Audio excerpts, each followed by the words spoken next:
Hoy vamos a empezar a hablar de lo que es la marca de la bestia. En la conferencia pasada hubo alguien que preguntó ¿y cuándo es el momento que cae la Gran Babilonia? ¿Cuándo es el momento que es derrotada y destruida, ¿no? Pues hay unos pasos previos a que sucedan los acontecimientos finales que están profetizados, ¿no? Entonces nosotros, para ir viendo esos acontecimientos, tenemos que ir gradualmente por el tiempo, ¿no? Y esto es lo que vamos a analizar. Aquí vemos dos poderes, bueno, en concreto tres. Y veis que hay cosas semejantes que se repiten. Un poder a la izquierda, con una cúpula y un obelisco. Y otro a la derecha, con una cúpula y con un obelisco. Entonces, ¿qué relación tienen estos dos poderes y este que está en medio de aquí? Que digamos que es uno de los símbolos más famosos para lo que son las sociedades secretas, ¿no?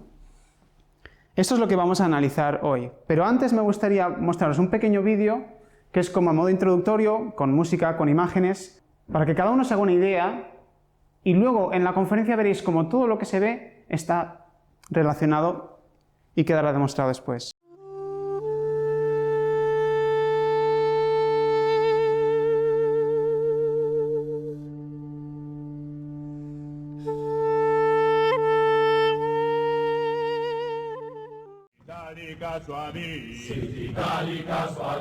Nostro bonus patri martis, Leo eterno, victis, Leo eterno.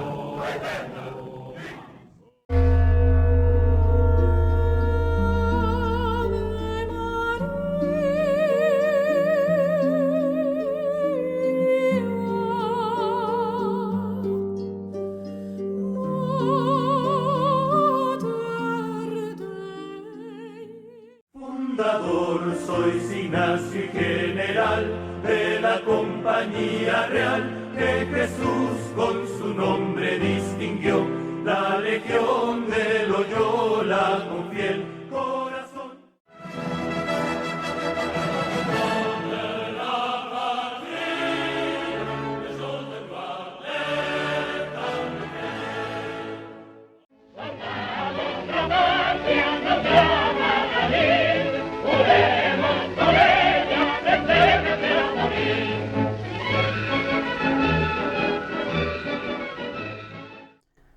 Vaya, aquí hemos visto diferentes partes de la historia, ¿no?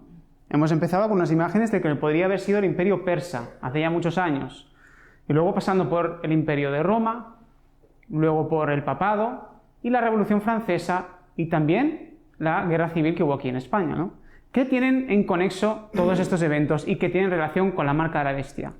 Porque si habéis visto en el vídeo, habían palabras en los himnos que se repetían: legión, soldado, patria, luchar. Y había un poder que mencionamos en la conferencia pasada que se le culpaba de toda la sangre derramada en este mundo, que era esa bestia, esa gran Babilonia, la gran ramera. Entonces, es ella, ese poder de la bestia que va a imponer su marca, es lo que vamos a ver, ¿no? Babilonia la Grande, de Inquisición a Revolución, es lo que vamos a tratar hoy. Esto es lo que terminamos con la conferencia pasada en estos versículos. Vamos a volver a leerlos para recapitular y también para aquellos que no han estado, que puedan ver de qué es lo que estamos hablando, ¿no? Apocalipsis 17 nos habla sobre un poder que está relacionado con unos símbolos. Los símbolos es algo que nosotros podemos utilizar para representar algo. Por ejemplo, las señales de tráfico con símbolos son símbolos que todo el mundo conoce. Pues la Biblia está repleta de símbolos que ella misma se explica y nos muestra qué representan. Vamos a leer, dice: ven acá y te mostraré la sentencia contra la gran ramera, la que está sentada sobre muchas aguas, con la cual han fornicado los reyes de la tierra, y los moradores de la tierra se han embriagado con el vino de su fornicación. Esto de sentada sobre muchas aguas, vemos aquí un símbolo. Luego más adelante nos lo va a explicar. Y me llevó en el espíritu al desierto, y vi a una mujer sentada sobre una bestia escarlata, llena de nombres de blasfemia, que tenía 7 cabezas y 10 cuernos. Acordaos de esto de las 7 cabezas y 10 cuernos. Y la mujer estaba vestida de púrpura y escarlata, y adornada de oro, de piedras preciosas, de perlas, y tenía en la mano un cáliz de oro, lleno de abominaciones y de la inmundicia de su fornicación. y en la frente, un nombre escrito, un misterio: Babilonia la Grande, la madre de las rameras y de las abominaciones de la tierra. Vi a la mujer ebria de la sangre de los santos y de la sangre de los mártires de Jesús, y cuando la vi, quedé asombrado con gran asombro. Este era el poder que analizamos y vimos que era el papado, la Iglesia Católica, ¿no? Pudiendo verlo de manera muy visual. Una mujer en la Biblia representa una iglesia, y aquí vemos púrpura y escarlata por todas partes, relacionada con los reyes y los poderosos de las naciones, que vestía de oro, de joyas preciosas y de plata. Y también es un poder, pues, que ellos mismos se representan como Dios en la tierra. De nuevo, el cáliz de oro, lleno de abominaciones. Vemos un cáliz de oro. Entonces, los símbolos que nos muestra la Biblia, esto escrito en el año 90 después de Cristo, vemos que siglos después se cumplió a la perfección cuando esta iglesia no existía en aquel tiempo. Y se le culpaba de la sangre de los mártires de Jesús. Durante la época de la Inquisición, millones de personas, por su fe, por querer leer la Biblia, fueron llevados a la hoguera y a la tortura. Y continúa el capítulo. Dice: y el ángel me dijo: ¿por qué te asombras? Yo te diré el misterio de la mujer y de la bestia que la trae, la cual tiene las 7 cabezas y los 10 cuernos. Esta es la bestia que se refiere como que tiene una marca. La marca de la bestia, esta es la bestia, pero la mujer monta sobre la bestia, con lo cual son uno. La bestia que has visto era y no es, y está para subir del abismo e ir a perdición.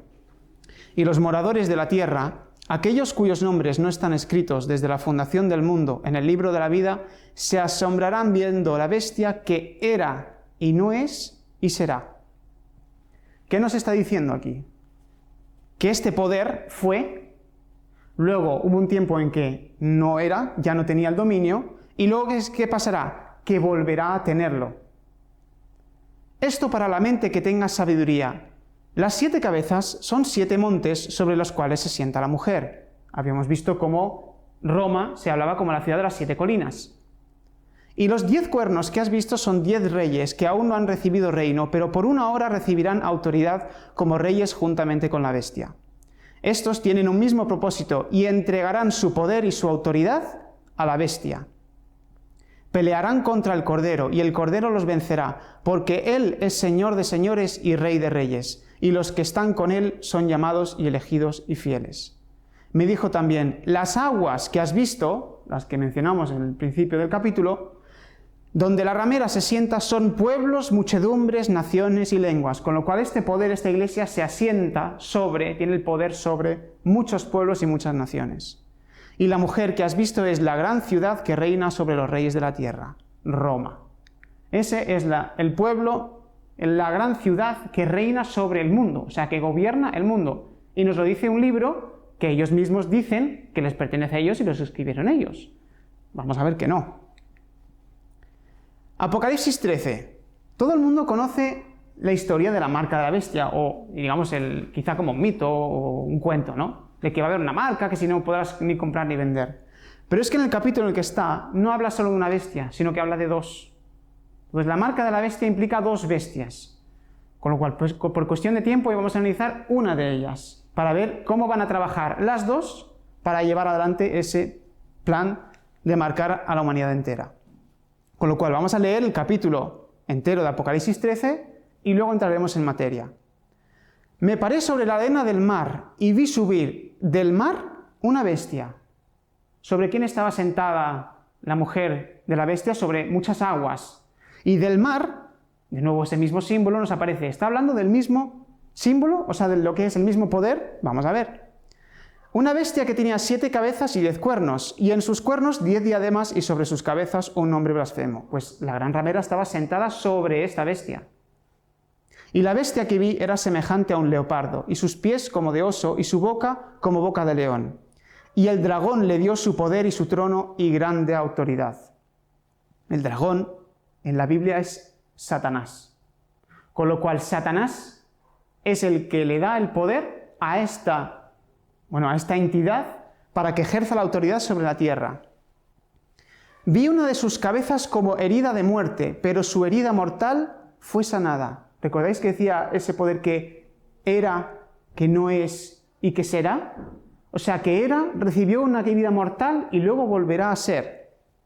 Y se maravilló toda la tierra en pos de la bestia. Y adoraron al dragón que había dado autoridad a la bestia. Y adoraron a la bestia diciendo, ¿quién como la bestia y quién podrá luchar contra ella? También se le dio boca que hablaba grandes cosas y blasfemias. ¿Sabéis lo que es una blasfemia en la Biblia? Por ejemplo, un ejemplo de ella es cuando Jesús le desciende en un paralítico, un hombre que no podía caminar desde que era pequeño, y cuando lo va a curar, le dice, hijo, tus pecados te son perdonados. Y los fariseos, los dirigentes judíos que estaban al fondo, le acusaban de que estaba blasfemando. Porque decían, ¿quién puede perdonar pecados sino solo Dios? Entonces, hoy en día no hay una iglesia que perdona pecados. Que tú vas a un confesionario y te dicen que repitas 4 mantras y se te son perdonados los pecados. Eso es una blasfemia. Entonces, de nuevo vemos cosas que nos relacionan constantemente con este poder. Y se le dio autoridad para actuar 42 meses. Esto ya hablaremos de ello. Y abrió su boca en blasfemias contra Dios para blasfemar de su nombre, de su tabernáculo y de los que moran en el cielo. Y se le permitió hacer guerra contra los santos y vencerlos. También se le dio autoridad sobre toda tribu, pueblo, lengua y nación. Y le adoraron todos los moradores de la tierra, cuyos nombres no estaban escritos en el libro de la vida del Cordero que fue inmolado desde el principio del mundo. De nuevo, contra los santos, con lo cual, persecución. Se repiten los mismos símbolos. Si alguno tiene oído, oiga. Si alguno lleva en cautividad, y va en cautividad, si alguno mata a espada debe ser muerto. Aquí está la paciencia y la fe de los santos. Y aquí tenemos la descripción de la primera bestia. Diréis, bueno, aquí no hay ninguna marca. Continuamos leyendo en el capítulo 13 de Apocalipsis. Después vi otra bestia que subía de la tierra y tenía 2 cuernos semejantes a los de un cordero, pero hablaba como dragón. O sea, otra bestia. Pero que en vez de subir del mar, sube de la tierra. Con lo cual no está sentada sobre muchos pueblos. Es distinto. Esto lo tenemos que dejar para otra conferencia, porque nos vamos a centrar en la primera. Y ejerce toda la autoridad de la primera bestia en presencia de ella. Y hace que la tierra y los moradores de ella adoren a la primera bestia. O sea que el segundo poder hace adorar al primero. El primero hemos visto que es un poder religioso, es eclesiástico. ¿Y este poder qué tipo es? Adorar a la primera bestia cuya herida mortal fue sanada. También hace grandes señales de tal manera que aún hace descender fuego del cielo a la tierra delante de los hombres, y engaña a los moradores de la tierra con las señales que se le ha permitido hacer en presencia de la bestia, mandando a los moradores de la tierra que le hagan imagen a la bestia que tiene la herida de espada y vivió. Y se le permitió infundir aliento a la imagen de la bestia, para que la imagen hablase e hiciese matar a todo el que no la adorase. ¿Veis que aquí dice una imagen, no una marca? Una imagen es algo que se utiliza, por ejemplo, para adorar supuestamente a Dios. El catolicismo tiene imágenes, el budismo, el hinduismo, todos tienen imágenes. Con lo cual esto es algo que se impone, pero que es religioso. No es económico o civil. Esto se está imponiendo una imagen que tiene que ver con algo espiritual. Y hacía que todos, pequeños y grandes, ricos y pobres, libres y esclavos, se les pusiese una marca, aquí ya está hablando de la marca de la bestia, en la mano derecha o en la frente, y que ninguno pudiese comprar ni vender sino el que tuviese la marca o el nombre de la bestia o el número de su nombre. Esa primera bestia que hemos visto, que es el papado, el catolicismo, y lo vamos a corroborar aquí ahora, tiene una imagen y una marca. Y hay otro poder, que no es religioso, que lo va a imponer al mundo entero. Aquí hay sabiduría. El que tiene entendimiento cuente el número de la bestia, pues es número de hombre, y su número es 666. Ese es el famoso número. Vamos a ir viendo lo que esto es. Hoy no vamos a poder, por poder hacerlo se puede decir y ya está, pero ¿de qué sirve si no se puede demostrar? La cuestión es de demostrarlo. Entonces, esto atenta básicamente ¿contra qué? Contra la libertad de conciencia. Esto es una unión de poderes que están atentando contra nuestra libertad de conciencia. Hace 1684 años moría el emperador pagano que fundó la Iglesia Católica. Este hombre era el emperador Constantino. Este fue el que fundó la Iglesia Católica. No Pedro, como dice en el primer apóstol. Ahí no había papás O sea, papas, ni papado, ni nada. Este fue el primero y lo vamos a ver. Dice, ¿fundó Jesús, quien nunca estuvo en Roma, la Iglesia Católica Apostólica Romana? La fidedigna historia cuenta que en realidad el fundador del catolicismo fue el emperador romano Constantino I, quien por eso es San Constantino para las iglesias ortodoxas orientales y también para la Iglesia Católica Bizantina griega. La Iglesia siempre mantuvo en silencio las circunstancias de su creación, como si se avergonzara de que su fundador haya sido un emperador romano pagano. Bueno, veis que esto es un artículo que según desde dónde provenga, lo va a contar de una manera o de otra.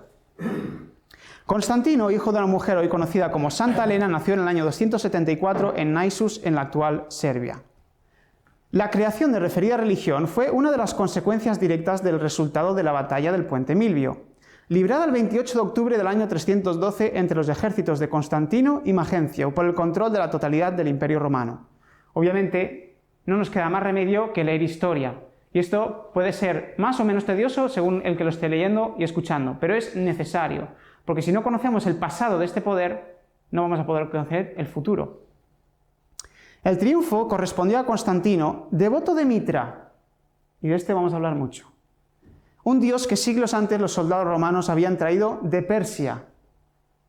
Su biógrafo personal, Eusebio de Cesarea, autor de los libros Vida de Constantino e Historia de la Iglesia, aseguró que por revelación divina él ya sabía que saldría victorioso en aquella batalla. En el primero de esos libros señaló que cuando Constantino marchaba a enfrentarse con Magencio en determinado momento, miró hacia el cielo y vio sobre el sol una cruz rodeada por la leyenda In hoc signo vinces, con este signo vencerás. Y Constantino vio esta cruz en concreto, que se llama el crismón, y hoy se sigue utilizando, está en iglesias y en catedrales por todas partes, que es este símbolo de aquí. Pero curiosamente tiene la misma forma que lo que es hoy las dos llaves cruzadas del Vaticano, ¿no? Mitos aparte, la cuestión es que un año después encaró algo espectacular, crear una nueva religión. O sea, que un año después de tener esa revelación, va a ir a la batalla, recibe una visión de un símbolo y después crea la religión católica. En un antiguo escrito elaborado por los jesuitas, la propia Iglesia Católica reconoce que su fundador fue Constantino.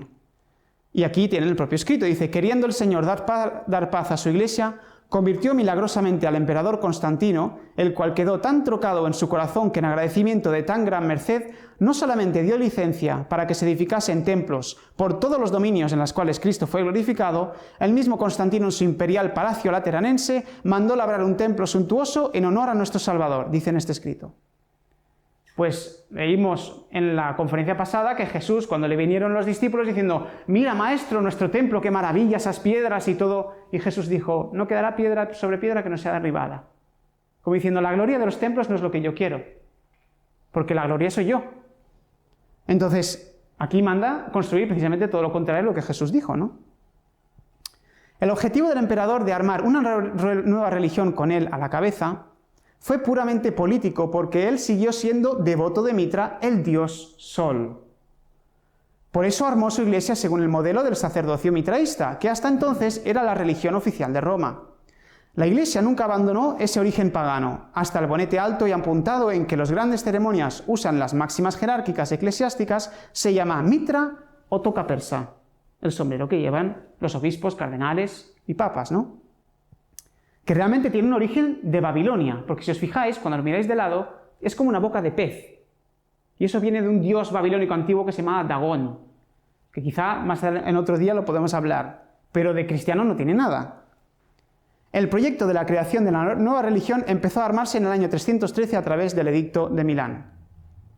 Bueno, dice que en este documento hemos decidido anular completamente disposiciones respecto al nombre de los cristianos que nos parecían hostiles y poco propias de nuestra clemencia. Claro, en la época de la Roma imperial, después de Jesús, la Roma imperial estaba persiguiendo a los cristianos. O sea, los cristianos morían por causa del imperio romano. Entonces, de repente, este emperador romano se empieza a acercar al cristianismo, entre comillas, porque, como os he leído, seguía siendo fiel al dios Mitra, y lo vamos a ver. Y ahora de repente empieza a generar una protección a los cristianos, pero claro, llevándolo a una dirección en concreto, porque luego lo llevaba al cristianismo verdadero, a lo que dice la Biblia, o a otra cosa. Dice, luego señalaba, hemos otorgado a los cristianos plena y libre facultad de practicar su religión. Fusionando creencias de los judíos, de los mitraístas y de los cristianos, Constantino y los primeros padres de la Iglesia fueron dando forma a la Iglesia Católica Apostólica Romana. Este emperador se dio a sí mismo títulos como Pontifex Maximus, un emperador que se nombra a sí mismo el Pontífice Máximo. Obispo para asuntos exteriores, Vicarius Christi, representante de Cristo y Nostrum Numen, nuestra divinidad. Bueno, también mandó que su palacio fuese construido como Domus Divina, un templo, y dispuso que a su muerte sea enterrado con honores de 13º apóstol. Además, se referían a él como obispo de todos, nombrado por todos, ejemplo de vida en el temor de Dios y luz que ilumina el mundo. El haber fundado una religión le dio más títulos y titulares que su propia jerarquía de emperador, con lo cual se hizo incluso más grande por fundar la religión. En su carácter de máximo pontífice, estableció como día festivo obligatorio el Dies Solis, dedicado al Señor resucitado, entre comillas. Este obligatorio día semanal de descanso se convirtió después en Dies Dominicus, es decir, nuestro actual día domingo. Como habíamos dicho, el día del sol. Viene de Dies Solis, que en la Biblia no veréis ninguna referencia a que se tenga que guardar el domingo. Como quedó señalado, lo extraño de este personaje fue que, siendo fundador de una nueva religión hasta el final, le siguió siendo fiel al dios Mitra. No se bautizó con el bautismo que había en aquella época hasta que estaba en el lecho de muerte, porque él era fiel a su dios Mitra. Recién se convirtió y se bautizó cuando presintió que sus días ya estaban próximos a terminar. Este es el dios Mitra, ¿de acuerdo? Ya le diréis, bueno, ¿qué tiene que ver todo esto? Hasta puede resultar aburrido. Vais a ver que luego no tiene nada aburrido, porque es que nos ha afectado hasta nuestros días más cercanos. Este señorito de aquí. Y en concreto, ese sombrerito que lleva. Y diréis, ¿qué tendrá que ver el gorrito? Pues el gorrito que lleva encima es el que nos va a unir todo lo que hemos visto en los primeros vídeos. El dios Mitra, bueno, un dios indo-iraní en la antigua Persia, ya mencionado en el 1400 a.C., o sea, 1400 años antes de Cristo. Responsable de dar protección entre los enemigos, y era el dios de los juramentos, las promesas, los contratos. Este mismo dios estaba en la India, o sea que también es un dios hindú, con lo cual este es un dios solar, pero que está en varias culturas mezclado. También los griegos lo adoraban. Y aquí empieza algo interesante. Dice, en contraposición con las creencias romanas que emanaban del Olimpo griego, donde se pactaba con los dioses para recibir un bien o una compensación, a finales del siglo II a.C. comenzaron a extenderse los cultos monoteístas, sobre todo los orientales o mistéricos, que fueron recibidos en Roma como una bocanada de aire fresco. El mitraísmo daba a los romanos, especialmente a los soldados que vivían situaciones de continuo peligro, un nuevo sentido a su existencia, anunciando otra vida después de la muerte y asegurando a sus fieles la inmortalidad en el otro mundo. Se cree que fue a partir del año 62 cuando los romanos incorporaron su culto al panteón de dioses patrios, posiblemente tras las campañas orientales contra los partos y los disturbios de Jerusalén, quizás también por la masiva llegada a Roma de esclavos procedentes de esas regiones, o bien por directa influencia griega, donde ya Alejandro Magno se sintió atraído por lo exótico del nuevo culto, que hasta le llevó a adoptar la costumbre oriental de portar una antorcha con el fuego sagrado delante de los cohortes macedónicas. Esa costumbre, como manifestación de la perpetuidad del poder, la asimilaron también los romanos. ¿Qué tendrá que ver la antorcha con todo esto? El fuego, recordemos que es el dios solar. La antorcha tiene mucho que ver y lo vamos a ver más adelante. Entonces, digamos que la Roma imperial, que estaba plagada de diferentes dioses al que tenían que hacer pactos y todo tipo de cosas, de repente llega un dios que se les introduce dentro de su religión que les aporta la vida eterna, con lo cual era como una bocanada de aire fresco, como dice aquí, para el ejército romano. El mitraísmo poseía una solidez religiosa que durante casi 5 siglos compitió contra otras religiones nacientes, y aunque no fue un culto de masas, a finales del siglo I su culto estaba ampliamente arraigado, sobre todo entre la milicia y los comerciantes romanos. O sea, que no era una religión como hoy podemos pensar una religión que la cree todo el mundo, sino que estaba reservado a un grupo pequeño. Y nos dice quién es, entre la milicia y los comerciantes. O sea, entre el dinero y el poder. El ejército y la economía. Esos eran los que estaban adorando a este dios, y eran un grupo reducido. Los romanos, pese a que mantuvieron su apariencia, el gorro frigio persa o medo, además del pantalón propio iraní, el anaxirides, una túnica corta, manicata y una capa, proveyeron a este dios de características alejadas del vedismo hindú y de los persas, y a partir de él lo transformaron en una religión conocida como mitraísmo, con un fuerte carácter esotérico. Se basaba ¿En qué? En sociedades secretas. Y aquí es donde empezamos a entrar en el tema. ¿Qué tiene que ver las sociedades secretas con el catolicismo? Cuyo credo iniciático exaltaba el coraje, la honestidad y el arrojo personal. Ello propició una fuerte inserción en las regiones romanas. En su versión romana, el mito refiere a Mitra en el origen del tiempo, que nació de una roca o en una cueva al borde de un manantial. Nace por su propia voluntad y ve la luz en el solsticio de invierno, portando ya en sus manos una daga y una antorcha. De nuevo la antorcha. Hasta él acuden unos pastores para adorarlo, guiados por una estrella. ¿Esto os suena? ¿A qué os suena esto? Al nacimiento de Jesús. Pero esto es Mitra. Esto es 1400 años antes de Cristo. Vamos a ver. La Tierra entonces se desarrollaba con lentitud debido a la sequía propiciada por la acción del Sol. Esto es la historia, digamos, de la leyenda de Mitra, ¿no?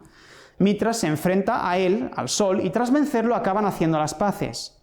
El Sol le ofrece una corona hecha con sus rayos y sellan su amistad y mutua confianza dándose la mano, evidenciando así que no portaban armas ocultas. Este gesto ha llegado hasta nuestros días, si bien reducido a mera cortesía. Y este es el símbolo del Sol dándose la mano con Mitra. Bueno, veis aquí, igual lo he pasado muy rápido, los rayos solares que le salen de la cabeza, ¿no? Al ser una religión mistérica que lo entendéis, como que es algo para todo el mundo, o que implica misterios que solo algunos saben revelar. Basada en la transmisión oral, de iniciado a iniciado. Las sociedades secretas se llaman iniciados los que entran en ellas, ¿no? Donde los adeptos están obligados a mantener secretos de los rituales de su culto, y su conocimiento procede sobre todo de la iconografía que decoraba a los mitreos. Los mitreos eran los lugares donde adoraban a este dios. Según esa iconografía, el mito prosigue de la siguiente manera. En su heroica empresa, Mitra caza un toro, cuyos cuernos son la luna, y lo lleva cargándolo sobre sus hombros. Pero el toro consigue huir y el Sol, advirtiéndolo y consciente del acuerdo entre ambos, que se habían dado la mano, le envía como mensajero un cuervo con el encargo de matarlo. Esto es, digamos, la historia de este dios, pero tiene que ver, lo vamos a ver. Ayudado por un perro, Mitra captura de nuevo al toro y lo lleva a una cueva, lo sujeta por la rana y le clava un cuchillo en el costado. ¿Sabéis? En la Biblia se le representa a Jesús con un becerro, con un ternero, también con un cordero, pero también con un toro. Y a Jesús le clavaron en un costado. Entonces este dios Sol, Mitra, está clavándole en el costado a un toro. Vamos adelante. Dice, supuestamente con disgusto, pues Mitra desvía la mirada de su acción. Mientras el perro colabora en la acción de matar al toro, mordiendo al toro en el cuello. Del cuerpo del toro nacen todas las plantas beneficiosas para el hombre. De la columna vertebral nace el grano, fruto de la regeneración espiritual. En las representaciones, la cola del toro suele terminar en forma de una gran espiga de trigo, símbolo de la fertilidad, el pan de vida o alimento de la inmortalidad, y de su sangre el vino, la bebida sagrada que simboliza el conocimiento. Pan y vino, ¿os suena? Pero sale del toro. El toro es el que vierte la sangre. Pero esto es la representación aquí de un grabado antiguo, un relieve en piedra, y no sé si veis más adelante, lo veremos más claramente, la serpiente bebiéndose la sangre del toro. Pero si la serpiente en la Biblia se refiere como el dragón Satanás, y la sangre de Cristo derramada era para redimir los pecados del mundo, ¿Satanás qué está haciendo? Bebiéndose esa sangre, impidiendo que caiga, impidiendo que haga el efecto que tiene que hacer. Con la muerte del toro y el vertido de su sangre surge la vegetación, pero Agrimán, que en el culto a Mitra representaría al dios del mal, envía una serpiente y un escorpión para contrarrestar esta profusión de vida. El escorpión intenta herir los testículos del toro para apropiarse del contenido vital contenido en su semen, mientras la serpiente pretende beber su sangre, pero en vano. Finalmente, el toro asciende a la luna, dando origen a todas las especies animales. Por la iconografía hallada sabemos que la tauroctonía es el icono central y fundamental del mitraísmo, es el momento en el que Dios Mitra mata al toro. Cuando el Dios Mitra mata al toro es el centro de este culto, de esta religión. Pero volvemos atrás, es el origen, o uno de los orígenes, de lo que es la religión católica. Esta es la estatua que hay en el Museo Británico de Londres, donde sale clavándole el puñal en un costado, el perro, la serpiente, y abajo lo que es el escorpión. Curioso que esté delante de la vitrina 33. ¿Casualidad será? Mira, no lo sé. Y justo en la vitrina tenemos aquí la palabra sacrificio, que me imagino que tendrá que ver porque nuestros compañeros estuvieron en el Museo Británico, pero no pudieron grabar esta zona porque hubo una amenaza de bomba y estuvieron ahí muy poco tiempo, no les permitieron ver más. No sé si el de detrás tiene que ver con Mitra o no, pero curioso que esté delante de la vitrina 33, porque el grado 33 es el grado que tiene que tener un masón para ser el gran maestre. Para ser el líder de una logia masónica tiene que tener ese grado, ¿no? Y aquí tenemos el gorrito. Diréis, ¿qué tiene que ver el gorrito? Tendrá mucho que ver, lo veremos. En las arcaicas culturas egipcias, micénicas y minoicas, el toro era considerado, sobre todo el toro bravo, como contenedor de una energía transformadora. Por ello fue el animal propicio para los sacrificios, dando su sangre para la salvación o evolución del espíritu. Quienes bebían su sangre y comían su carne se regeneraban transfigurándose en nuevos hombres, en una especie de semidioses, que comían su carne, bebían su sangre. ¿No se hace eso todos los domingos? Bueno, no vamos a leer la Autaroctonía, pero dice aquí, es la representación de Mitra como un dios tan poderoso que es capaz de transformar el orden mismo del universo. Mitra, dios y hombre a la vez, enseñaba a liberarse del mundo, del tiempo y de la muerte, y alcanzar la deificación en el cielo. Es más, la capa que arropa al dios Mitra, siempre azul y ondeada al viento, suele estar jalonada con 7 estrellas. Posiblemente sea una referencia a esas constelaciones o a los planetas entonces conocidos, y dice, o quizá a los diferentes grados iniciáticos de sus adeptos. Con lo cual, este dios tiene 7 estrellas en su capa, que dice aquí que que está representando a lo que es los grados iniciáticos del mitraísmo. Mitreos, bueno, estos son lo que serían antiguamente, es una imagen de ahora, pero lo que era antes una basílica mitraica, donde adoraban a sus dioses debajo tierra en estas cuevas con una luz por encima, ¿no? Curioso como las iglesias, también muchas de ellas son súper oscuras, no hay quien vea nada y tienen muy poca luz.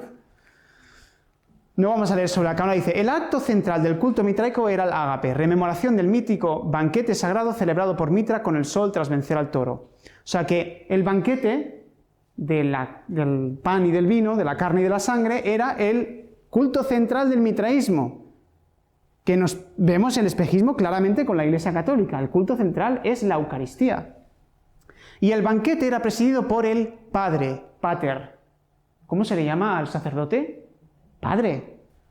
Aunque presumiblemente las viandas principales fuesen la carne y la sangre del toro sacrificado, los restos hallados apuntan a que en la mayoría de los casos no se sacrificaba una víctima tan importante, pues han sido hallados más restos de aves que de toros. Lo que sí formaba parte del banquete sagrado era el pan y el vino, en posible sustitución de la carne y de la sangre del toro.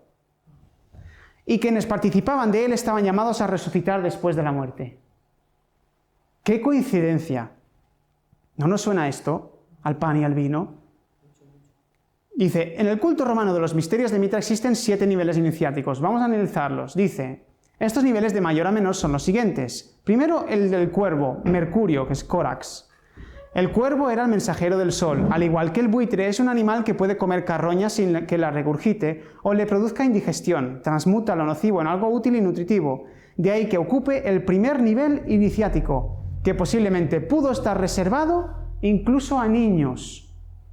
Niños siendo iniciados en este culto. Para acceder a él, se bautizaba al neófito con agua para purificarlo de sus pecados y se le comunicaba un mantra que debía repetir. Con este acto de iniciación se simbolizaba la muerte del adepto en este mundo y su entrada a una nueva vida espiritual. Su función en las reuniones era la de los servidores en el culto. ¿Nos suena? En el segundo nivel, que es de Ninfus, Novio, Crisálida, Venus, donde el neófito, también llamado Cricius, o culto, probablemente adolescente, se convierte en novio de Mitra. Como tal, se compromete a permanecer célibe y dedicado al culto. ¿Célibe qué significa célibe? Que no tendrá relaciones, ¿no? Y junto a los Córax actuaban como servidores. Vamos al grado 3. Miles, soldado, Marte. Es el último de los grados inferiores. Al neófito, desnudo, arrodillado, con los ojos vendados y las manos atadas, se le coloca una corona en la cabeza y se procede a cortar las ataduras. Luego aparta la corona de la cabeza, la sitúa sobre su hombro y exclama: «Mitra es mi única corona». De esta manera rechaza simbólicamente la corona del reino de lo material, quedando liberado de lo mundanal. Pues hay ritos masónicos de iniciación de grado que también van con los ojos vendados, van semidesnudos y tienen que hacer unos juramentos y unos pactos para poder ascender al siguiente grado. Y esto es moderno, pero el mitraísmo es antiguo. ¿Tendrá que ver? También el soldado Marte dice: es donde comienza realmente el combate espiritual contra su propio ego e inicia su sumisión al Mitra. Al nuevo soldado se le marca al hierro una cruz en la frente, posiblemente una esvástica, símbolo ario representativo de la manifestación dinámica del universo, o quizá una sencilla cruz de 2 brazos iguales, representativa del Sol como centro del orbe. Sus atributos eran la corona, la espada y el gorro frigio. La esvástica realmente es un símbolo muy antiguo. Y la vemos aquí, por ejemplo, en la tumba de Alejandro Magno. Este es el sepulcro de Alejandro Magno que está en Turquía. Nosotros, yo personalmente no, pero nosotros hemos estado allí y estas imágenes son tomadas por compañeros. Veis que tenéis aquí la esvástica, un cuadradito con 4 puntos. ¿Y esto qué es? ¿Qué es esto? Aquí lo conoceréis, que sois de Bierzo. Es una vid, ¿no? Que tiene aquí las uvas, el vino. Estaba en el mitraísmo, ¿no? Pues es que habíamos leído que Alejandro Magno iba con la antorcha porque se volvió mitraico también. ¿Y esto de aquí abajo qué es? Aquí tú lo habrás visto mucho donde trabajas, ¿no? Mucho de esto, huevitos. Y arriba cuadraditos. ¿Qué tendrán los huevos que ver con Alejandro Magno o con todo lo que estamos hablando? En otras conferencias igual hablamos de lo que son los huevos. Y veis aquí, esto es una catedral en México, donde también veis la esvástica. Y esto el Palacio Farnese Italia, que es la embajada francesa hoy. De nuevo, la esvástica, el mismo símbolo del mitraísmo. Esto es un templo de la masonería del rito escocés, que está en San Luis, si no recuerdo mal, que también fueron allá. Veis aquí Consejo Supremo, grado 33, librería y museo. Y de nuevo vemos la esvástica con los cuadraditos. ¿Y qué vemos aquí arriba? Huevitos y cuadraditos. Y más esvásticas. O sea que los huevitos están tanto en las iglesias católicas como en los templos masónicos y también en el sepulcro de Alejandro Magno. El 4º grado, Leo, es el primer nivel de los elevados, donde el adepto adquiere un compromiso definitivo con la comunidad. Presumiblemente llevase aparejado un cambio de nombre, al igual que sucedería más tarde en los monacatos cristianos. Los leones llevan la comida preparada para los grados inferiores, el ágape sagrado, y participan en él. También eran quienes cuidaban del fuego sagrado y ofrecían el incienso. También tenemos el incensario en la Iglesia Católica, ¿no? 5º nivel. Aquí el iniciado vuelve a ser purificado con miel y se le impone un manto blanco y amarillo. ¿Cuáles son los colores de la bandera del Vaticano? Blanco y amarillo. Como símbolo se le entrega una daga que representa la usada por Perseo para decapitar a la gorgona. Bueno.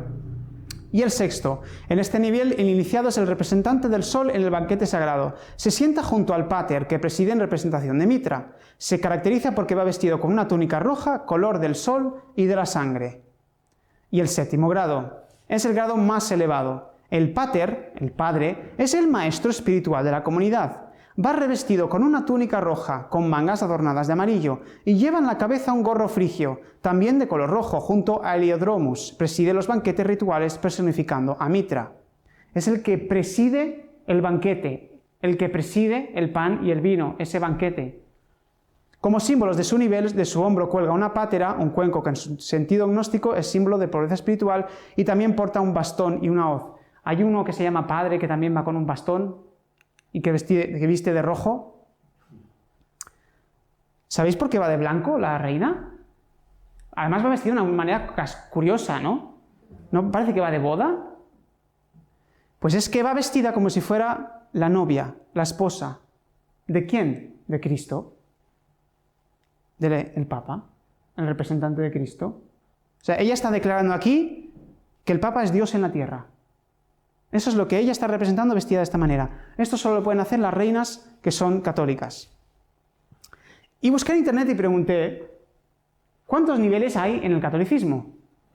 Niveles jerárquicos, pues hay 7, igual que en el mitraísmo. Los religiosos, los diáconos, sacerdotes, obispos, arzobispos, cardenales y el Papa. 7 niveles, qué casualidad.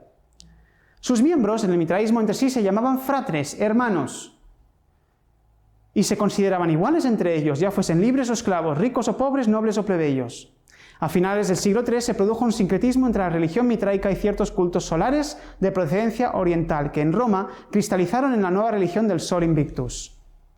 Aunque no hay constancia fehaciente, se acepta el nacimiento de Mitra el 25 de diciembre. ¿Qué se celebra el 25 de diciembre?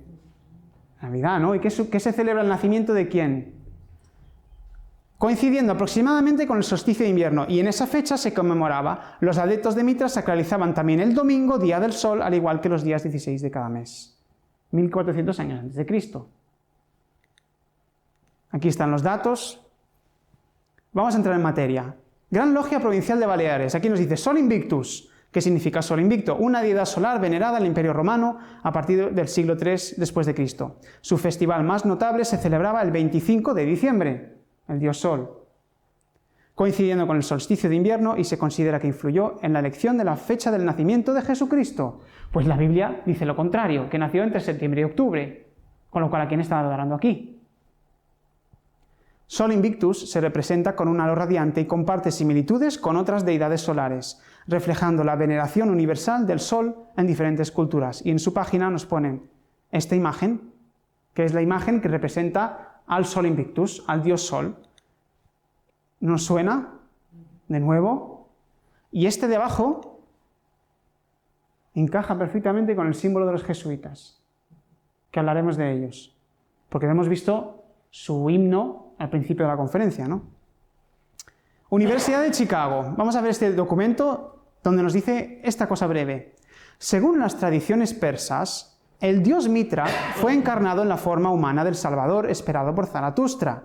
Mitra nació de Anaíta, una madre virgen inmaculada,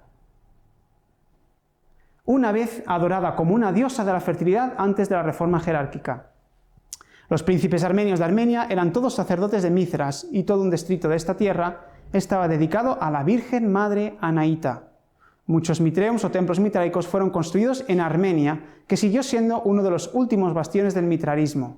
El mitrareum más grande del cercano oriente fue construido en el oeste de Persia, en Kangabar, dedicada a Anaíta, la Virgen Inmaculada, Madre del Señor Mitra, la Madre de Dios. Y esta es la diosa Anaíta. Que ahora diréis, vale, ¿qué tiene que ver todo esto con la marca de la bestia? Todo encajará, os lo aseguro.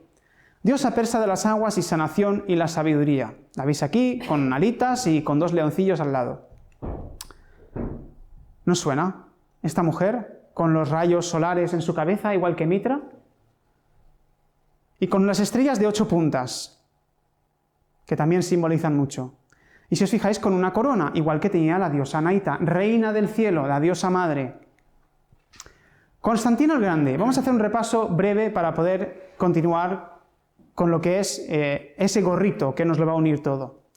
Constantino el Grande, cuando él llegó a un momento que tenía el poder, era el emperador, hizo lo que se llama el Concilio de Nicea, que fue, digamos, una unión de los cristianos de aquella época, porque había cristianos que creían diferentes tipos de cosas. Y él era el emperador que se encargó de unificar en una reunión con todos los obispos, todos los cristianos de aquella época, en ese concilio. En el 325, curiosamente ahora se está celebrando el aniversario de ese concilio, porque estamos en 2025, 1700 años, con lo cual estamos en un tiempo que para ellos es paralelo. Lo que sucedió entonces lo quieren volver a hacer ahora.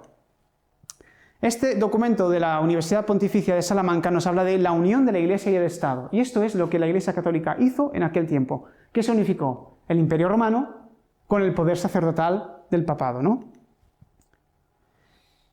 Bueno, vamos a pasarlo brevemente porque dice aquí, básicamente, que Constantino unificó en aquel momento como emperador del poder legislativo imperial con la religión católica. Y eso fue unir a un poder y generar algo que nunca se había establecido. Entonces dice aquí que estableció el Concilio Ecuménico de Nicea en 325. Por esto, inmediatamente después de la celebración del Concilio de Nicea del 325, Constantino puso en ejecución el destierro de Arrio y de los cabecillas de la herejía. Asimismo, prohibió la actividad de los arrianos y toda clase de lo que son los diferentes credos cristianos de aquella época. Y habían unos que eran arrianos, que tenían otra creencia, que ellos no estaban de acuerdo y no quisieron ir a favor de lo que estaba diciendo el Imperio Romano en aquel momento. Pero la Roma imperial se traspasó luego finalmente a lo que es la papal. Y esto está profetizado en la Biblia, que nos dice así: la cuarta bestia será un cuarto reino en la tierra, el cual será diferente de todos los otros reinos, y a toda la tierra devorará, trillará y despedazará. O sea, un poder que iba a destrozarlo todo. El Imperio Romano fue de los más agresivos que hubo, ¿no? Y los 10 cuernos, ¿recordáis lo de las 7 cabezas, los 10 cuernos? Se nos repite el símbolo. Significan que de aquel reino se levantarán 10 reyes, y tras ellos se levantará otro, el cual será diferente de los primeros, y a 3 reyes derribará. Y hablará palabras contra el Altísimo, y a los santos del Altísimo quebrantará, y pensará en cambiar los tiempos y la ley, y serán entregados en su mano hasta tiempo y tiempos y medio tiempo. Todo de golpe diréis, ¿esto cómo lo entiendo? Está diciendo que de los 10 poderes, de estos 10 reinos, se iba a levantar uno, que iba a ser diferente de los demás, y que 3 se iban a derribar. Pues curiosamente, aquí en la bestia de los 10 cuernos representados, esta era la bestia de la Roma imperial. De estos 10 cuernos, estos 10 reinos, 3 se iban a derrumbar, y de esos 3 se iba a erigir uno, que se llama el cuerno pequeño. Pues curiosamente, en aquella época, la Roma imperial estaba decayendo y quedaban 10 imperios que conformaban lo que es la Europa de aquella época. Eran 10 reinos, pero habían 3 que eran arrianos. Eran aquellos que seguían a Arrio, los que no querían ir conforme al concilio de Nicea, porque tenían otras creencias. Y estos 3 imperios fueron derrotados por el Imperio Romano. Nos lo decía la profecía, y 10 cuernos significan que de aquel reino se levantarán 10 reyes, y tras ellos se levantará otro, el cual será diferente de los primeros, y a 3 reyes derribará. En el año 493 cae el reino érulo ante Teodorico, enviado del emperador Zenón. Ahí cae un imperio. En el año 527 Justiniano sube como emperador romano oriental con su general Belisario. Y en el año 533 los vándalos caen por Belisario y quedan 8 naciones. Pero la profecía nos decía que que se tumbarían 3. En aquella época, el imperio Justiniano, que es el momento en donde esos 3 poderes se estaban derrocando, escribió esto. Y esto es lo fundamental de lo que es la marca de la bestia, la unión de la Iglesia y el Estado, porque hemos visto la primera bestia era un poder eclesiástico, que es el papado, que es el que estamos analizando, pero el otro es estatal, y es el que impone la marca de la bestia a todo el mundo, pero la marca y la imagen no le pertenecen a la segunda, al estatal, le pertenecen a la primera, al religioso. No permitimos que nada que concierne al estado de las iglesias, aunque sea manifiesto e indudable, se trate sin que sea conocido también por vuestra santidad, que es la cabeza de todas las santas iglesias. En todo, como se ha dicho, nos apresuramos a aumentar el honor y la autoridad de vuestra sede. Esto es en el año 533. Y en el 38 finalmente quedaba ese tercer imperio de la profecía que iba a caer. Los ostrogodos se retiran derrotados del territorio de Roma. Este año es el clave para la profecía. Y de ahí sale un cuerno de esos 3. Esos 3 poderes son derrotados y sale otro poder. En el año 538, ¿por qué? Porque el Estado imperial romano le entrega todo el poder al poder papal eclesiástico. ¿Y qué haría ese poder? Nos dice, y hablará palabras contra el Altísimo, y a los santos del Altísimo quebrantará. ¿Recordamos la persecución? Como decía la gran ramera que perseguía a los cristianos, y pensará en cambiar los tiempos y la ley, y serán entregados en su mano hasta tiempos y medio tiempo. Durante este tiempo, este poder iba a quebrantar a los santos. O sea, iba a haber una persecución durante tiempos y medio tiempo. Y diréis, ¿cuánto es este tiempo entonces? Y aquí empieza la Inquisición en la Contrarreforma. Cuando el papado entra en el poder, finalmente, siglos después, entra en la autoridad más déspota, sanguinaria que ha habido en este mundo. Para la recién formada Iglesia cristiana, los primeros siglos fueron de persecuciones. La mayoría de los apóstoles fueron torturados y asesinados. En el Imperio Romano, un emperador tras otro se levantó contra la Iglesia. hasta el año 313, en que el emperador Constantino la convirtió en la religión oficial. Así, las esparcidas iglesias cristianas serían unificadas por el imperio y adoptarían el nombre de Iglesia Católica, Apostólica y Romana.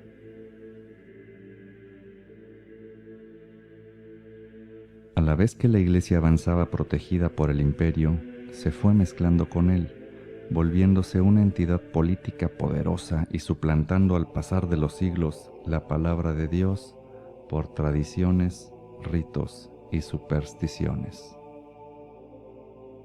Antes de 10 siglos, la Iglesia era ya dominada por el mundo. Habían bloqueado el acceso a la Biblia y perseguían a muerte a quien intentara traducirla del latín. Vendían los mejores puestos eclesiásticos e inventaron el purgatorio y la venta del perdón de los pecados por medio de las indulgencias. Cuando la oscuridad dominaba a la Iglesia católica, Dios levantó de entre ellos a los reformadores. La protesta comenzó cuando Martín Lutero, un monje agustino y doctor en teología, clavó sus 95 tesis en la puerta de la iglesia de Wittenberg en 1517, atravesando de esta manera las entrañas de la Iglesia Católica Romana. El Papa León X hizo caso omiso al documento diciendo que era un borracho alemán el que hizo las tesis. Mientras tanto, Lutero tomó parte en la Convención Agustina en Heidelberg y acudió a un debate en Leipzig. En el curso de la controversia por las indulgencias, el debate se elevó hasta el punto en que puso en duda el poder y la autoridad absoluta del Papa, declarando que de acuerdo a la Biblia, el papado no formaba parte de la inmutable esencia de la Iglesia original, que no existía tal cosa como la custodia de las llaves del cielo, ni tenían poder alguno sobre el perdón de Dios.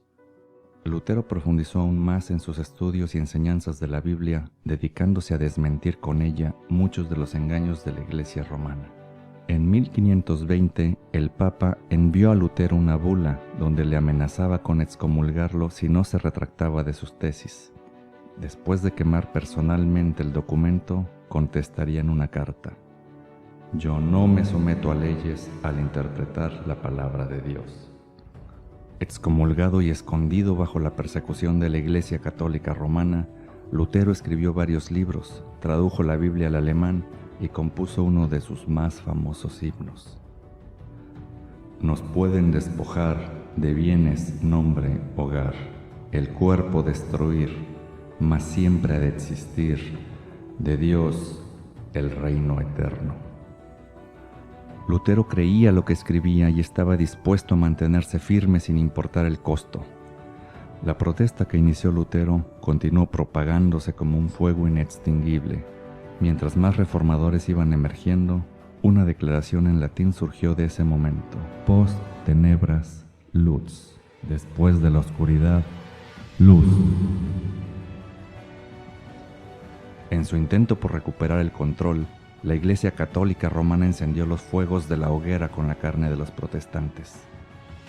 Hombres, mujeres y niños fueron quemados vivos únicamente por enseñar y decir el Padre Nuestro en su idioma en lugar del latín.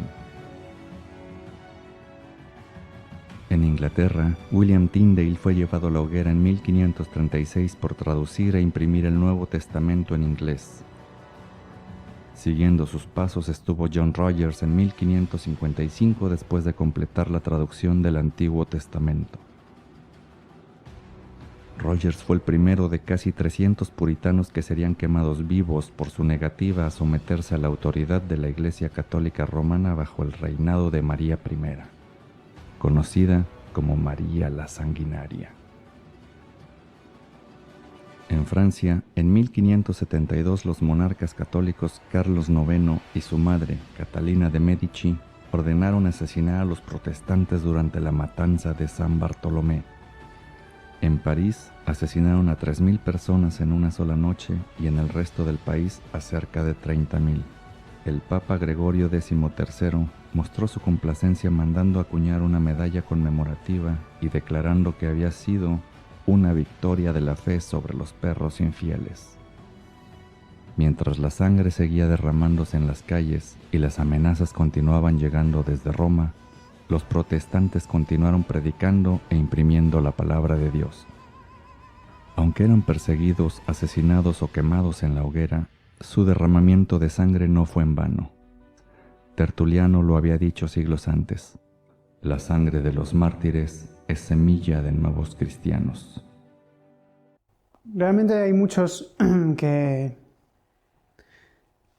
hoy en día se pueden pensar como disidentes, ¿no? Como gente que va contra el sistema, contra el Estado, contra el nuevo orden mundial. Y vamos a ver más adelante cómo muchas veces a lo largo de la historia han habido personas que se han creído, han pertenecido a movimientos que pensaban que estaban luchando contra el sistema y estaban siendo manejados como títeres por el sistema. Y a través de los símbolos es como lo vamos a descubrir. Pero los cristianos, los que leían la Biblia, a través de los símbolos podían descubrir quiénes eran los que manejaban los hilos y se daban cuenta de cómo podían defenderse de ellos. Pero no de manera con armas y a matar, sino con la verdad. Por ello, los cristianos en aquella época fueron los verdaderos disidentes. Y hoy en día también lo son. Porque con el poder de la verdad es como se puede destapar el engaño y mostrárselo a los otros. Y eso es ir en contra del nuevo orden mundial y del sistema. Mostrar a las personas quién realmente manda, qué es lo que quieren hacer y qué es lo que nos están ocultando. Y ellos lucharon por eso durante siglos y fueron torturados. Y la profecía nos lo decía, que durante tiempos y medio tiempo iban a ser masacrados estas personas, ¿no? Esto es una estatua de San Ignacio de Loyola. Y aquí está pisando a una representación de Martín Lutero. ¿Y veis un libro que tiene ahí abajo? ¿Qué libro pensáis que es este? ¿Que es un diccionario, una enciclopedia o es la Biblia? ¿Y con qué le está queriendo atravesar el cuello? Con un rayo. En la Biblia se dice que Satanás descendió a la tierra como un rayo. Eso es un símbolo de Lucifer. Y es el jesuita, el general, el que fundó la orden jesuita, queriendo atravesar a Lutero allí, ¿no? Ese es el carácter del catolicismo. Y la Inquisición estuvo una vez, pero perdieron el poder. Pero recordemos que la profecía decía que la bestia que era, que no es y será. ¿Qué nos está diciendo la profecía? Que eso va a volver. Que cuando ellos tengan el poder para poder derrocar la libertad de conciencia y establecer realmente un orden mundial de pensamiento y de credo, a través de unificar todas las religiones en una con el ecumenismo, eso es como lo van a conseguir. Nos decía tiempos y medio tiempo. ¿Cuánto tiempo es eso? Vamos a explicarlo brevemente. Tiempos y medio tiempo.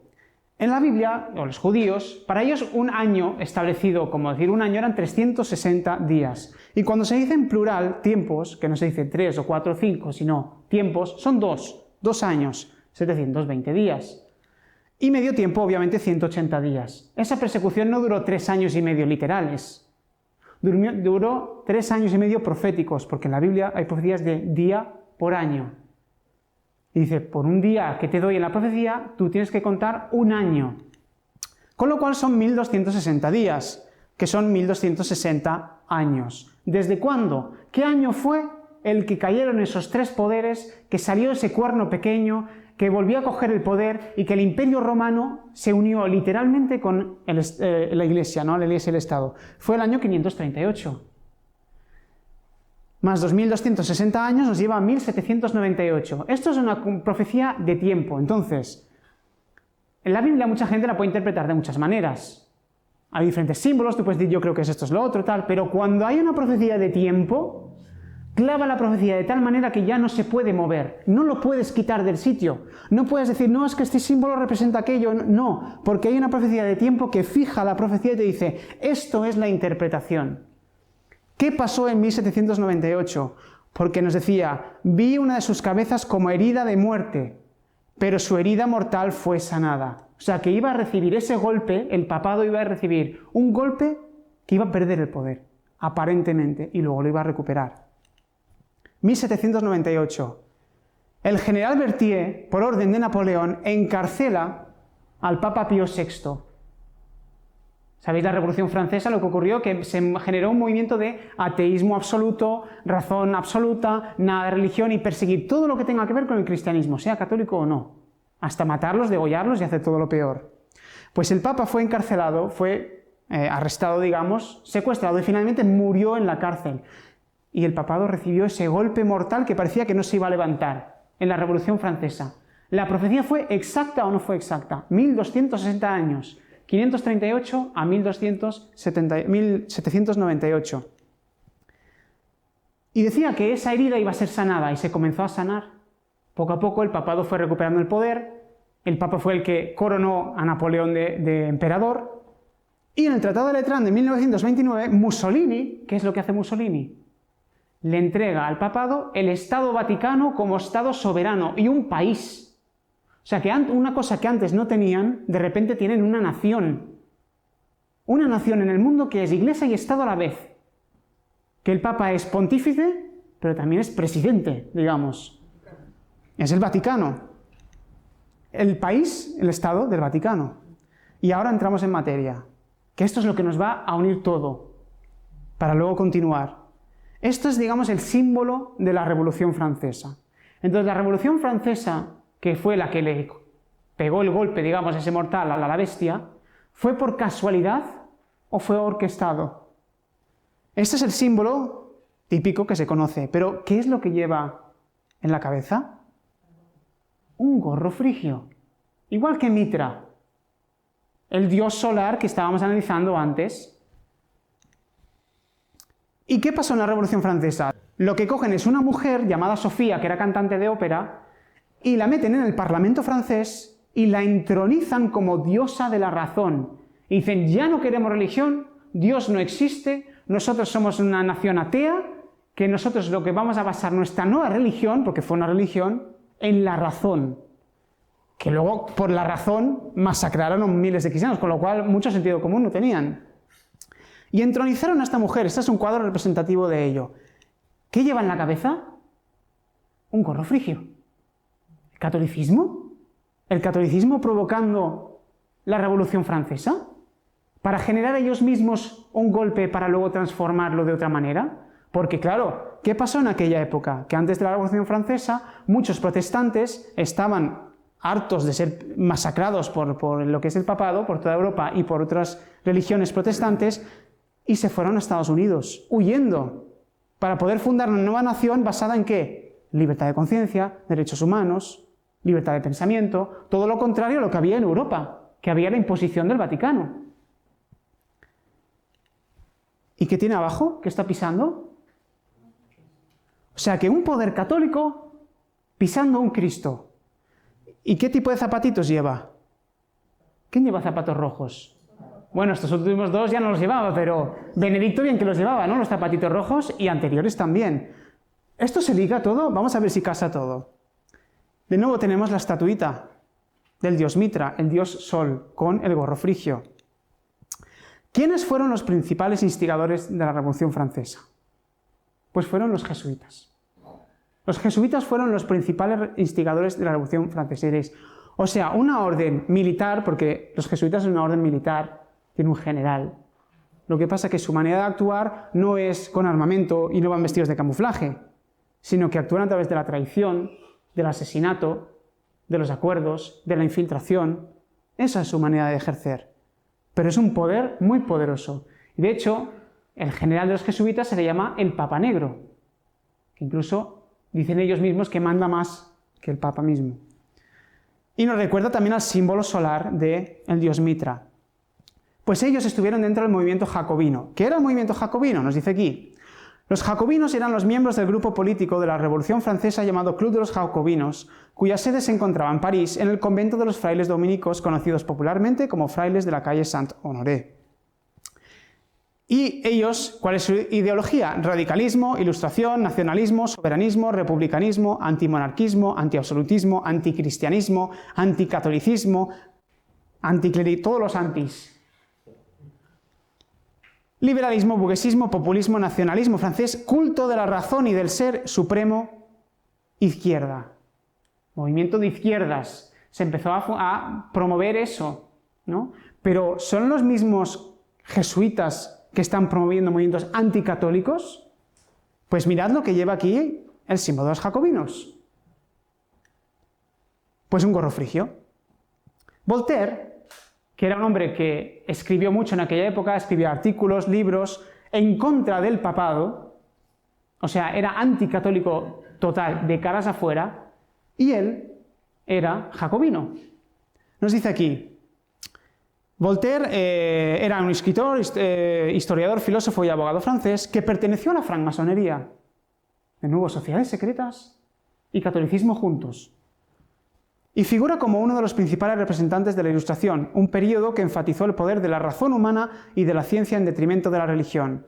En 1746, Voltaire fue elegido miembro de la Academia Francesa, en la que ocupó el asiento número 33. Otra vez el numerito.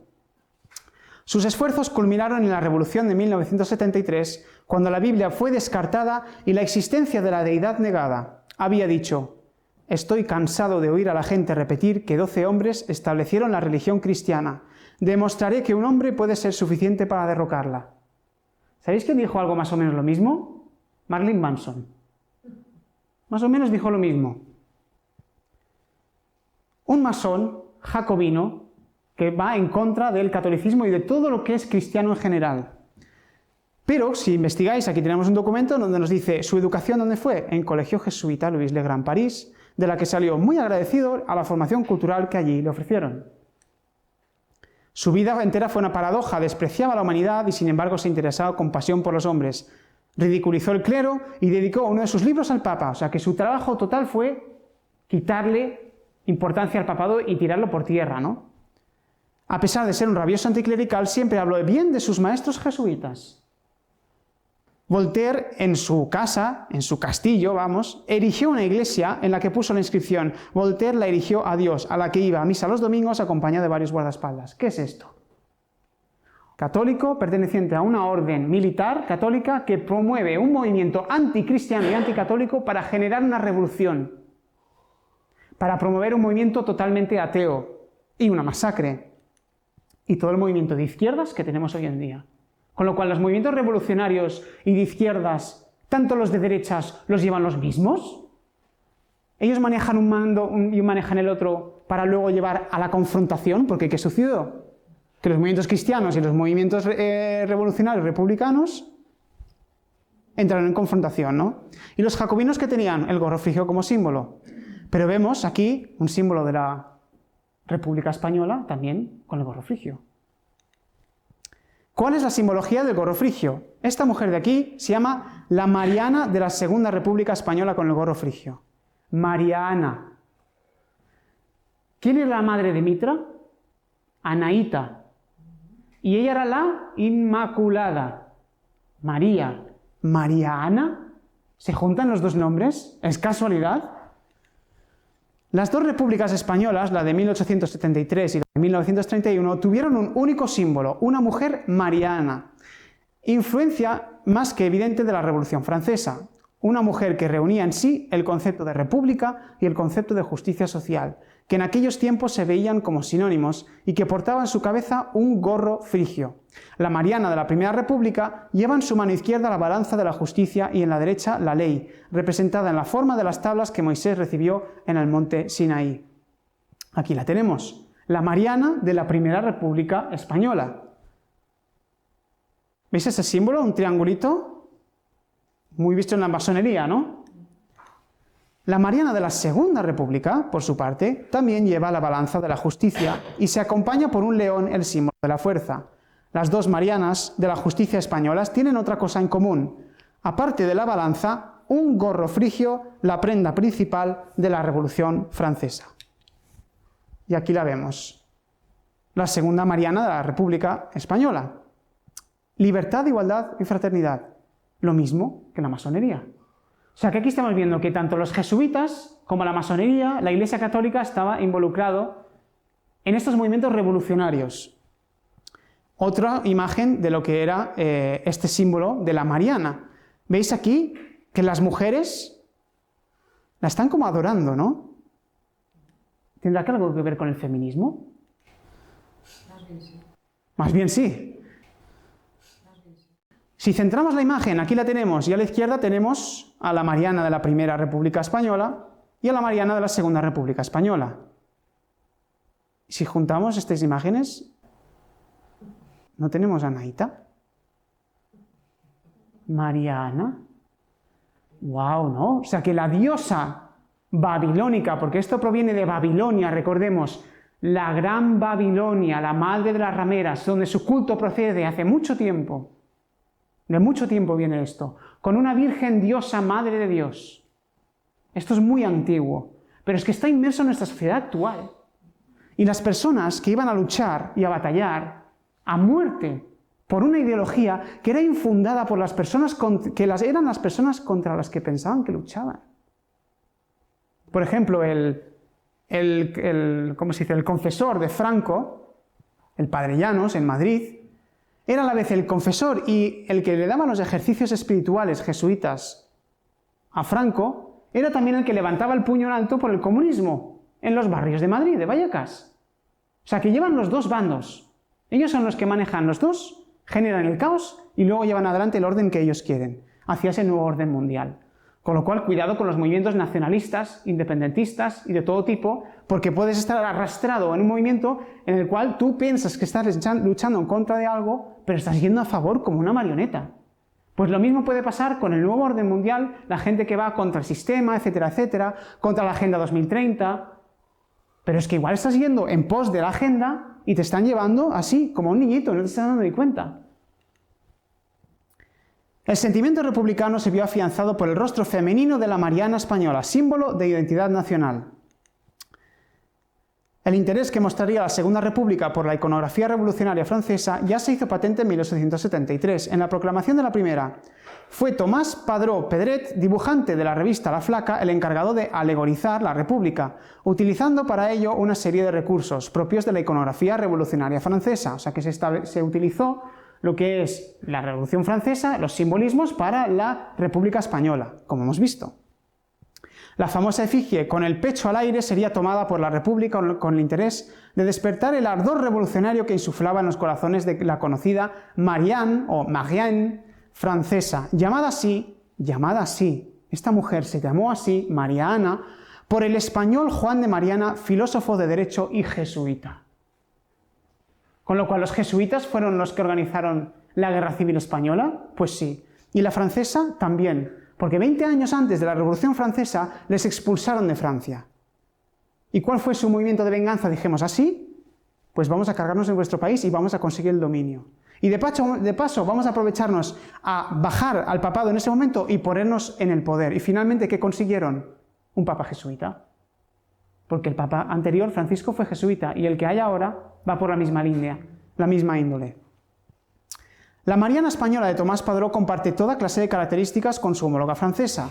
Uno de estos rasgos distintivos es el gorro frigio, símbolo de libertad. El gorro frigio debe su simbolismo a una confusión con el gorro píleo, gorro usado para ofrecer la libertad a los esclavos romanos en un acto de manumisión. Mariana no solo dio luz a aquellas mujeres que levantaron la República, como Federica Montseny, Clara Campoamor, Victoria Kent o Margarita Nelken, sino a todas aquellas que la construyeron y a las que solo la efigie puso rostro. Feminismo. Promovido por ellos mismos. ¿Con qué intereses? Esta es una de las imágenes de lo que fue la República en aquellos momentos.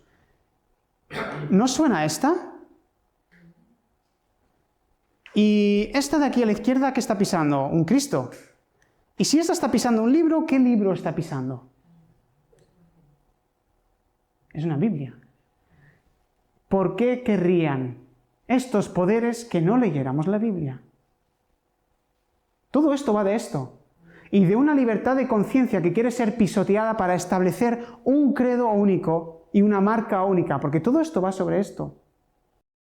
Pero el gorro frigio representaba a Dios Mitra, que el Dios Mitra lo llevaba en la cabeza, pero en la cabeza también ¿qué lleva? Rayos solares. Y el gorro frigio representaba libertad. Pues si le ponemos unos rayos solares a esta mujer, ¿qué tenemos? Impresionante, ¿no? Pues esta realmente está representando a una diosa también, a una diosa madre llamada Diana. Y se la dio precisamente Francia a Estados Unidos en el 100º aniversario de cuando los Estados Unidos redactaron su constitución. Pero fue el mismo año de la fundación de los Illuminatis de Baviera, creados por los jesuitas. Con lo cual los jesuitas, a través de los Illuminati, están diciendo a Estados Unidos, aquí ponemos nuestro sello. Nosotros vamos a por vosotros. ¿Qué estaba pisando Ignacio de Loyola? Un protestante.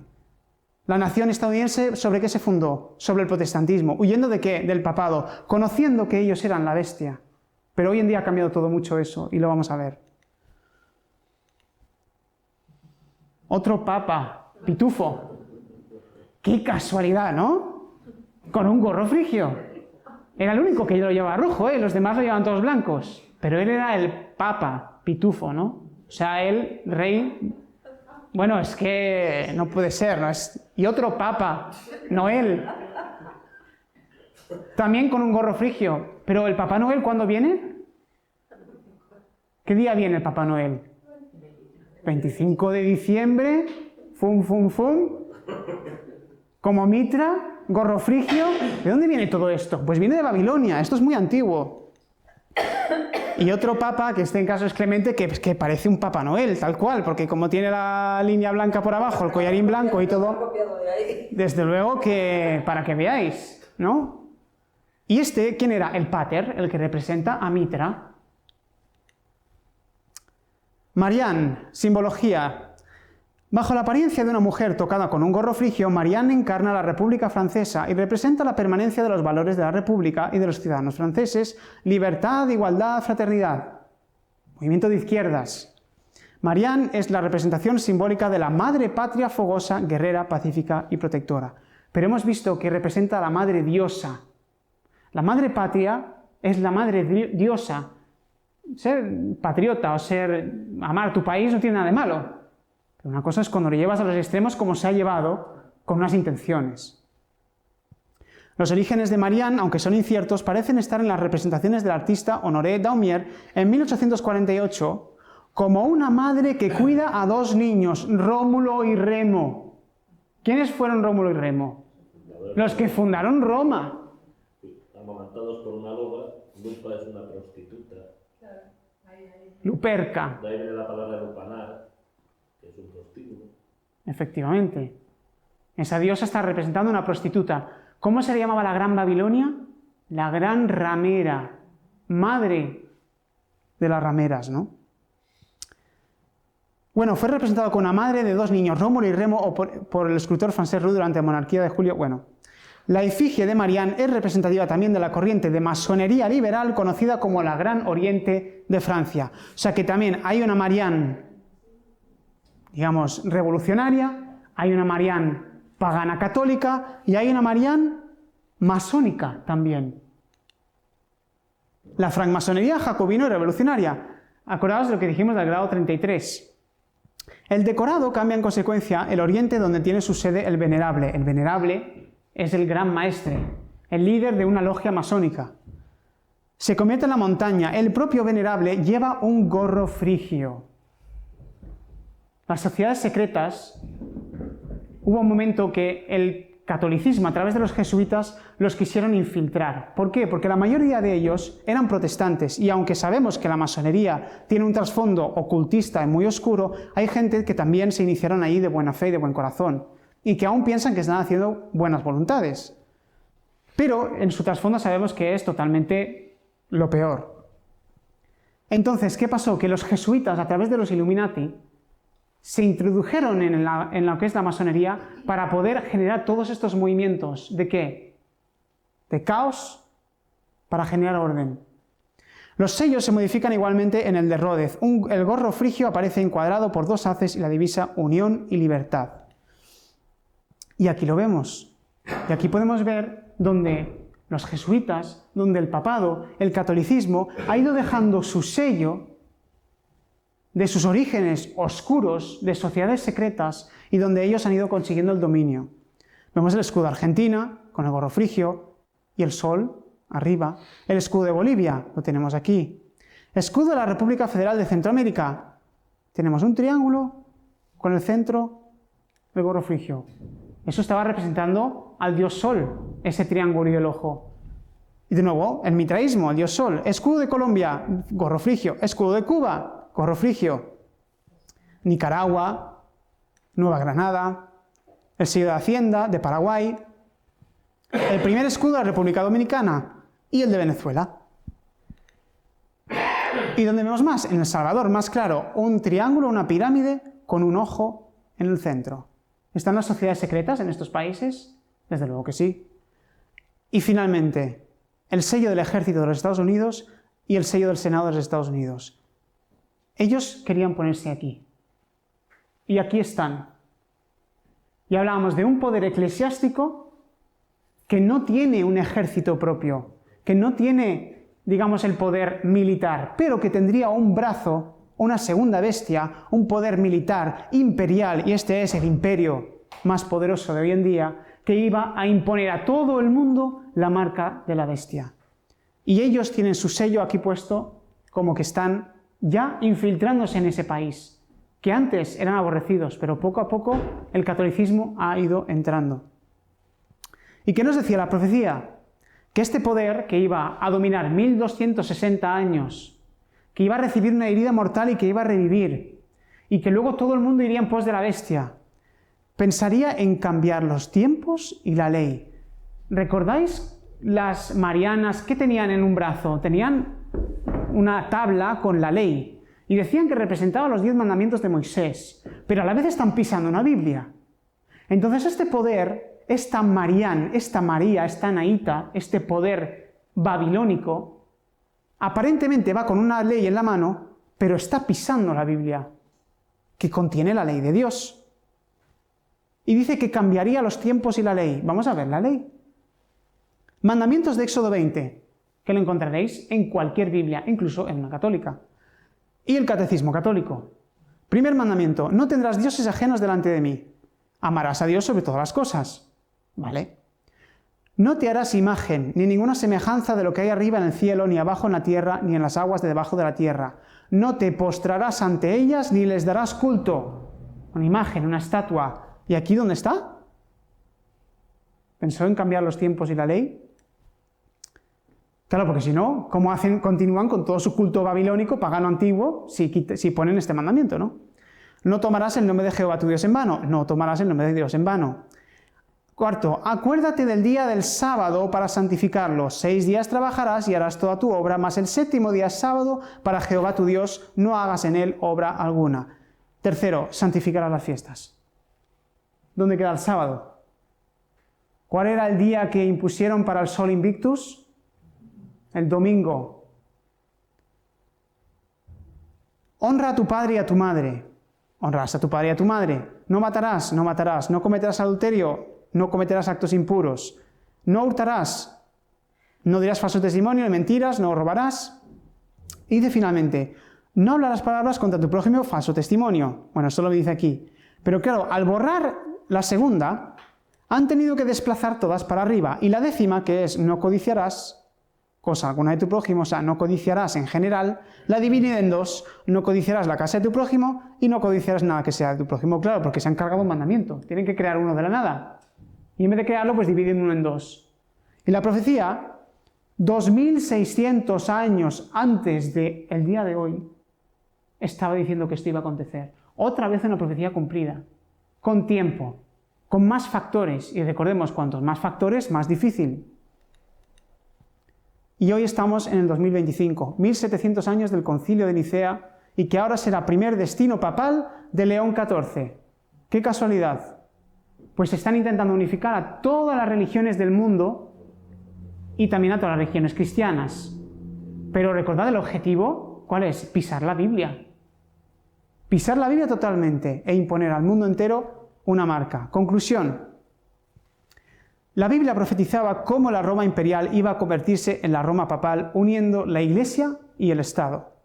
La Iglesia católica, fundada sobre ritos de origen babilónico, perseguiría a todo aquel que leyera la Biblia, incluso infiltrando gobiernos, generando movimientos anticristianos, revoluciones y guerras civiles, orden a través del caos. Finalmente, la profecía nos indica que el Vaticano se unirá otra vez con un imperio, atentando contra la libertad de conciencia, imponiendo la marca de la bestia. Y para terminar, esta encíclica de Gregorio XVI se refiere así sobre lo que es la libertad de conciencia. Tampoco podemos predecir tiempos más felices para la religión y el gobierno a partir de los planes de quienes desean vehemente separar la Iglesia del Estado y romper la concordia mutua entre la autoridad temporal y el sacerdocio. Es cierto que esa concordia, esa unión de la Iglesia y el Estado, que siempre fue favorable y beneficiosa para el orden sagrado y civil, es temida por los desvergonzados amantes de la libertad. ¿Amáis la libertad? Si amáis la libertad, lo último que queréis es que se unifique un Estado con una Iglesia, porque entonces el poder civil, el gobierno, impondrá lo que quiere, una religión, y obligará a todo el mundo a creer en una sola cosa. Ya lo están haciendo. En España ya lo tenemos, casi. Hemos vivido en la ley dominical, hemos vivido que todo el mundo se le imponía a ir a la iglesia los domingos. Aquí a la gente se le iba a punta de pistola. Pero ahí estamos hablando de que un contexto va a ser en el mundo entero. Se va a imponer esto. No solo aquí, ya vivimos en un país católico, pero ¿cómo lo harás en China? ¿Cómo lo harás en toda la parte de África? En Estados Unidos. Esta vergonzosa fuente de indiferentismo da lugar a la absurda y errónea proposición que afirma que la libertad de conciencia debe preservarse para todos. Para ellos es absurdo, es una aberración que tú puedas pensar y creer lo que quieras. Y eso es lo que quieren imponer. Y de nuevo, remito a la página web donde encontraréis todas las conferencias, y si veis aquí conferencias principales, recomiendo ver, ya sea aquí o en la página de YouTube, las conferencias de introducción que os ayudará a comprender más ampliamente todo esto, ya que aquí, pues no, por cuestión de tiempo, no se puede tratar todos los temas.